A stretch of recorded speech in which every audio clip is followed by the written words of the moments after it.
दोस्तों, हम आपके लिए सनातन धर्म से जुड़े किस्से और कहानियाँ लेके आते हैं। अतः आपसे निवेदन है कि आप चैनल पर नए हो तो चैनल को सब्सक्राइब जरूर करें, ताकि हम और आप मिलकर हमारे आने वाली पीढ़ी को सनातन धर्म से अवगत कराते रहें।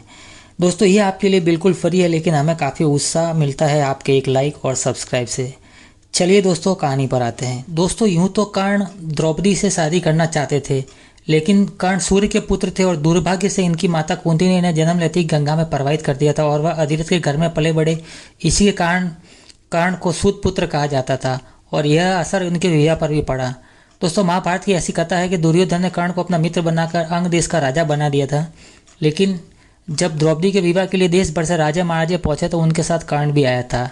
कर्ण को भी द्रौपदी के विवाह की शर्त पूरी करके और द्रौपदी से विवाह करना था, लेकिन कर्ण की यह चाहत पूरी नहीं हो सकी, क्योंकि उसे सूत पुत्र होने के कारण प्रतियोगिता में भाग नहीं लेने दिया। इस बात से कर्ण बहुत दुखी हुआ, लेकिन इसके बाद कर्ण ने अपने जीवन में 2 कन्या यानी कि 2 औरतों के साथ शादी किया था। दोस्तों, आगे की कहानी में हम जानेंगे कि कर्ण की वह 2 पत्नियां कौन कौन सी थी जिनसे शादी किया और कर्ण के कितने पुत्र थे। दोस्तों, कहानी शुरू करने से पहले हम आपको बता दें कि कर्ण के सभी पुत्र महाभारत के युद्ध में लड़े थे और इनमें से लास्ट में एक वृषकेतु नाम का जो पुत्र था वो जीवित बचा था। दोस्तों, ऐसी कथा है कि जब पांडवों को कर्ण के बारे में यह बात पता चली कि उनका भाई था, तब युधिष्ठिर ने कर्ण के पुत्र को इंद्रप्रस्थ का राज दे दिया था। इंद्रप्रस्थ जो कि वर्तमान का दिल्ली है। महाभारत में कुंती पुत्र कर्ण को अधिरथ और राजा ने पाला था। वह बालक बहता हुआ गंगा के किनारे से जा लगा और उस किनारे पर ही धृतराष्ट्र का जो सारथी था अधिरथ अपने अश्व को जल पिला रहा था। उसकी दृष्टि मंजूषा में रखे इस शिशु पर पड़ी। अधिरथ ने उस बालक को उठा लिया और अपने घर ले आया। अधिरथ निसंतान था, इसलिए अधिरथ ने उसका पालन पोषण किया। अधिरथ की पत्नी का नाम राधा था।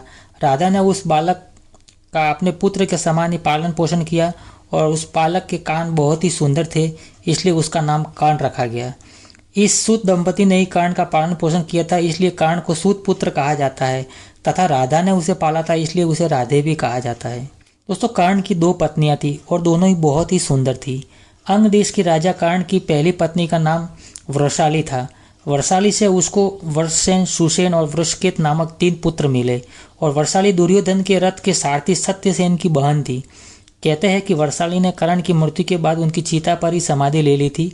वह बहुत ही चरित्रवान और पतिव्रता थी। वृषाली के बारे में मान्यता है कि उसने द्रौपदी को सलाह दी थी कि तुम महल छोड़कर अपने पिता या भाई के यहाँ चली जाओ, लेकिन द्रौपदी ने उसकी सलाह नहीं मानी और कुछ दिन बाद ही द्रौपदी का चिरहरण हो गया।